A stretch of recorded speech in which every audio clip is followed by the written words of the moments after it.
your time. It's his time. It's Ben's time. Ben's time to son. Hey, check it out, man. Back at it again with another video. Why the NBA hated Allen Iverson. Allen Iverson is one of my guys. I got a great video coming for y'all. Not this one, but another one coming in the future. I ain't gonna let y'all know what it is yet. But let's find out why Allen Iverson was the most hated player. I have an idea, but it's unbelievable how much one player can be successful and adored by the fans and get hated and pushed down by the very league he plays in. Allen Iverson was the NBA. Make sure y'all can hear it. Hold on. Make sure y'all can hear this shit. MVP and one of its best ever scorers, and yet he got constantly harassed by the media, which caused him to leave the game prematurely. Here's the story of the rise and fall of Allen Iverson and why he was the most beloved and the most hated NBA superstar ever. Let's see.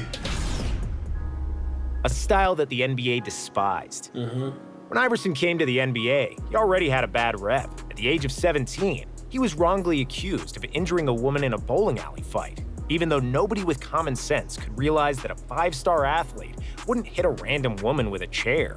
Iverson got singled out because he was famous and got sentenced to 5 years in prison, of which he served 4 months due to a lack of evidence. Before the bowling alley incident, Allen could choose where he wanted to go to college, but after it, the scholarships vanished like donuts in front of Charles Barkley. But after a lengthy letter from it, did he eat all those? The scholarships vanished like donuts in front of Charles Barkley. Shit. But after a lengthy letter from his mother, Georgetown's coach John Thompson offered him a scholarship. Iverson became one of the best players in Hoya's history, after which the 76ers selected him first overall in the 1996 NBA draft. The 90s ISO-heavy style of basketball suited Allen Iverson, like tight jeans suit J-Lo's posterior, perfectly. AI was spectacular from the start, averaging 23 points as a rookie. When he shook Jordan and scored, the NBA had gotten its next big star with a great game and the swagger to match it. And while the rest of the 90s players wanted to imitate Jordan and his Wall Street suits, Iverson wanted to imitate rappers. The 90s were the bling-bling era in hip-hop. Iverson was the middleman between rap and the NBA. And because of his success on the court, swaggy clothes, and nonconformist interviews, Iverson became a trendsetter. After Jordan retired in 1998, NBA players rejected the suits and traded them for cornrows, baggy jeans, saggy sweatpants, Look at this shit, bro. For the suits and traded them. This man, like, it was literally sitting in the interview with his son or bandana, bro. Here's the thing. Yeah, because Jordan was wearing suits, so that was the thing. This is Michael Jordan. Michael Jordan is the guy. You know what I'm saying? So we gonna go with Michael Jordan's doing. Michael Jordan was, I gotta be ready, suit and tie, earring, all, you know. So when somebody else came in, like, nah, this is how I dress. I wear sweats. I like big clothes. I like jewelry. You know, he was trying to just be himself. A lot of people can't be themselves. Would you watch me if I wasn't being myself? I'm a entertaining, talkative ass person. Y'all get on my ass all the time about me pausing the video too much. I'm sorry. I just got a lot of input to say. He was just being himself. Cornrows, his hairstyle. That's a trendsetter. Now everybody got braids. I wanted these braids because of him. I still want them. I'm about to get them actually. So just be yourself. Like he said, be yourself. Everybody else is taken. For cornrows, baggy jeans, saggy sweatpants, throwback football jerseys, jewelry, do-rags, and hats. And there was no question who they got it from. It was a direct copy from Iverson. His appearance, his persona, and his game went together perfectly, and AI became a style and cultural icon. Earrings and even everything. Though the youth and his peers loved it, Commissioner David Stern and the top NBA executives hated it. Despite making a lot of money off Iverson, whose superstardom filled up every arena, they hated that the league was now associated with rap, guns, jewelry, weed, and alcohol.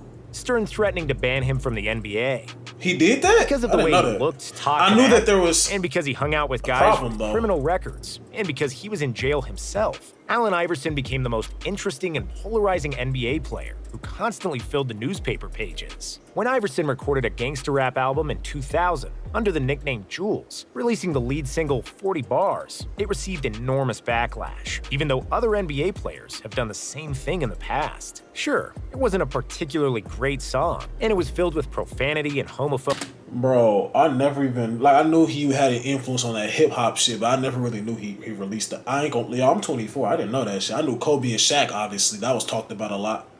But I never knew Allen Iverson released his own shit. lyrics. Like, and actually again, released so were it. all the other gangster rap albums of that era. David Stern was furious, and he said that Iverson embarrassed himself, his team, and the entire NBA. He threatened to ban Iverson from playing if the album was ever released for mass consumption. Iverson's defense was simple. He said that if you don't want to listen to it, simply don't buy the album, not fully realizing the magnitude of his superstardom and the effect these lyrics might have. But eventually, AI caved in, and the album never saw the light of day. Next season, Iverson played the best basketball of his career, won the regular season MVP, and pushed the mediocre Sixers team to the 2001 NBA Finals. Constant media backlash, and That's the thing about even being in the NBA, you're not 100% free, bro. At the end of the day, I don't want to make it a race thing, but you're not 100% free. It's going to be them people that's telling you, hey, you know, this ain't it. And sometimes it's not even about race. Sometimes it's just falling in line with whatever they want. Because he's right. You can just not buy the album. I get it. You know, who you are, what people are going to see. I get it. But it's just, guy can't be himself. You have to put on a mask for people. Being a YouTuber, you don't got to put on a mask for nobody. You be who you are. They accept you for you. Practice reign. In 2002, Iverson led the NBA in scoring and steals for the second straight year and was voted to the first All-NBA team. But even though he produced on the court, the media wouldn't let him off the hook. After he got into a public argument with his wife, somebody made up a story that he threw her out of the house naked. Even though there was no evidence, and the story wasn't true, remember that shit. Seemingly like, every media outlet ran with that story, portraying Iverson as a thug and a bully once again. The truth is, that lie is extremely entertaining. You know what they say? Nobody cares about the truth if the lie is more entertaining. Were camping outside of Iverson's home for days, hoping to get a hot take and sell the narrative. A negative story about Allen was going to sell regardless of who told it, their credibility, and if it was true. That's how big of a star he was, and the media used and manipulated that. On May 7th, 2002, Iverson was doing a press conference after Philadelphia's first-round playoff exit, which came at the same time as the death of Iverson's best friend, and Allen was in the worst of moods. And then, the media started asking him about missing practice, which became one of the most famous sound bites in NBA history. We just lost in the playoffs, and my best friend died a few days ago, and you're here asking me about practice. We're in here and we're talking about practice. Iverson's reaction was completely normal regarding the circumstances, and mentioning practice that at the time made no sense at all. Yeah, Iverson wasn't always attending morning shoot-arounds, and he was perpetually late, but the dude just won the MVP a year ago. But even with that, that's still not acceptable. You got to show up. Because if you're the best player on the team, you got to lead by example. But there's a but. The media, y'all do that with influencers, athletes. Y'all just want to push the negative shit because y'all want to sell a fucking story. I can't bro. Even I'm seeing, I even seen Chaplow Ross, right? Talk about, the hip hop documentaries and shit like that. He's not even documenting hip hop. He wants to document the negative shit. Today I saw something on my timeline, the dark history of Shaq. Everything with you has to do the dark history, nothing is granted, and I've tuned into some documentaries. I was the one saying hey, this is shit this is public information. So I don't know why everybody mad. This is shit that these rappers were saying or whatever. But I do see that he does highlight negative shit. Like his whole shit is highlighting negative shit. How he puts his documentaries together, how he gets information is respected. But it's why are you always it's nothing is ever just a positive story. You're not doing this artist who's versatile or, because you think it's not going to get views or something. Same thing with the media. Y'all want to ask them. I understand y'all have a job. You have a job. You're entitled to ask questions. Cool. But if somebody gives you an answer and you keep on trying to get your answer that you want, that you can jot down and then sell tomorrow, I can't respect it, bro. All y'all want to do is highlight negative shit. You want to pinpoint some negative shit, take it out of context, but you don't want to post the positive shit. The league in scoring twice, and it just averaged 30 points in that first-round loss. But the media kept provoking him, trying to bait him into speaking his mind and saying something that would sell newspapers. If some other NBA player talked about his friend dying and not wanting to talk about practice, reporters would have likely behaved differently. However, because it was Allen Iverson, they made it look like Iverson never practiced in his life, and that whole news became legendary. because AI said the word practice 24 times. When Kobe asked for Shaq to be traded, and when he later criticized his teammates and shot the ball 35 times a night, the media would often write that he didn't have any help. When Iverson shot a lot, they called him a selfish ball hog. Are you really gonna miss this? We do this training once a year. There's 800,000 to 1 million people that'll join us. The dress code. After 2004 and the infamous Malice at the Palace, the NBA's reputation was at an all-time low. During David Stern's reign as the commissioner, that shit's crazy, the league was bro. losing money, and Stern was pissed like never before. He wanted to clean up the image of the NBA and make the game more attractive for fans, and more importantly, for corporate sponsors. Stern made plenty of changes to get rid of the thuggish image that permeated the NBA, and the main thing was that he instituted a new dress code. The league banned sleeveless shirts. All right, Russ is my guy, but I've never been a fan of Russell Westbrook's outfits, bro. Russ, you're my guy. You're my guy. But this shit, I don't know what this is. Shorts, hats, football jerseys, do-rags, jewelry, and Timberland boots, and instituted that the players came to the arena dressed like bankers. Trying to tell the grown man how to fucking dress, bro. This is crazy. You trying to tell grown men how to dress. Now we gotta wear suits and stuff, man. Come on, bro. Like, I'm not saying it's something wrong with dress, because I like to dress up, suit and tie sometimes, tuxedo or some, I like the collared shirt, bow tie, I like to do all those things here and there. But I have to wear that every time I come to the arena? Come on, bro. That shit is crazy. Not like rappers. Even though nobody from the NBA confirmed this, the dress code was the direct attack on Allen Iverson, who was the pioneer of hip-hop in the NBA, hated by the referees. Apart from Stern, NBA owners, and executives, Iverson wasn't particularly liked by the refs either. After he publicly criticized referee Steve Javie, he got fined $25,000. What'd he say? The refs were angry because they felt he needed to be suspended. So, they decided to get revenge. According to Tim Donaghy, the NBA referee, who ended up in prison for betting on NBA games. We felt as a group that he should have been suspended, and because he wasn't, we felt like we would teach him a lesson, Donaghy said. Donaghy also said that he would bet against Iverson and his teams after he heard which refs were assigned to Iverson's games, because he knew that if a referee disliked Iverson, that he would not get any calls in his favor and that his team would lose. Premature departure from the NBA. In 2005, the Sixers traded Iverson to Denver after several early playoff exits. With the Nuggets, Iverson actually played some of the most efficient basketball of his career, but they decided not to extend his contract after 2 seasons and traded him to Detroit. And that's when it all started to go downhill for Iverson. With the Pistons, Iverson got relegated. Once you go to your 4th team, and you go into your 4th team off of being traded, not because you went there, it's usually never. It usually starts going downhill after that. And I think Allen Iverson, they said Russell Westbrook was gonna go out like Allen Iverson, put up good numbers, but didn't win anything, couldn't buy in, right? And they couldn't have been more wrong. Allen Iverson is my guy. Russ has adopted to a new role. So if Allen Iverson kind of did do what Russell Westbrook is doing right now, probably would have played. He probably wouldn't have retired. He probably could have at least stayed till 2013. He's retired at 33 or 34 years old, right?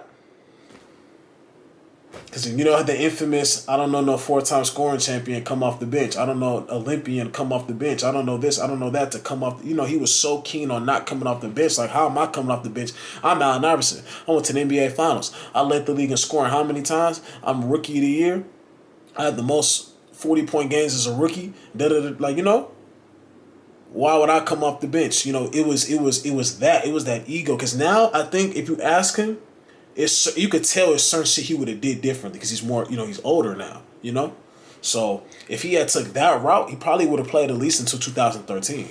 Relegated to the bench, despite averaging a solid 18 points per game at the age of 33 and making an all-star team. The media did their thing, and they blamed Iverson for the Pistons not making the playoffs, despite AI playing only half the season for the team. He got chastised. He was called selfish and a bad teammate, and as a result, no team wanted to sign him in the offseason, other than the lowly Memphis Grizzlies, who were bound for the lottery. After only 3 games with Memphis, Iverson asked for a leave of absence, after which the Grizzlies waived him. AI was 34 at the time. He wasn't as quick as he once was, but he was still good enough to play in the NBA. After he got waived, no team wanted to sign him, even though a 38-year-old Shaq and Tracy McGrady with busted knees got an NBA contract. despite being far less productive than AI at that time. And then, after several months where Iverson thought he was retired, the Philadelphia 76ers called him to come home.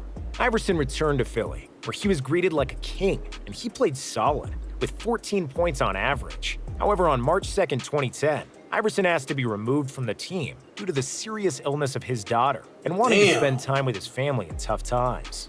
After that, once shit's not going your way, I ain't gonna say going your way. You've been in the league for a long period of time, and then you just keep hitting these lows, and now you made all this money.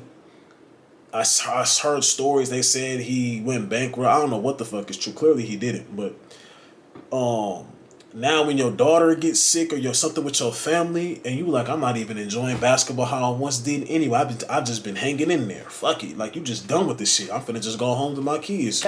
AI never played another minute in the NBA again. He was only 34 years old, and he could have definitely helped a contender, but nobody wanted anything to do with Iverson, largely because of false media narratives. It was extremely similar to the Carmelo Anthony situation in 2018. After Houston had waived him, Melo was unable to find a team and was out of the NBA for a year until Portland gave him a shot, and where he was immediately able to prove his worth, averaging 15 points per game, one of the best marks in the league for an older player. Legacy. Being real to a fault.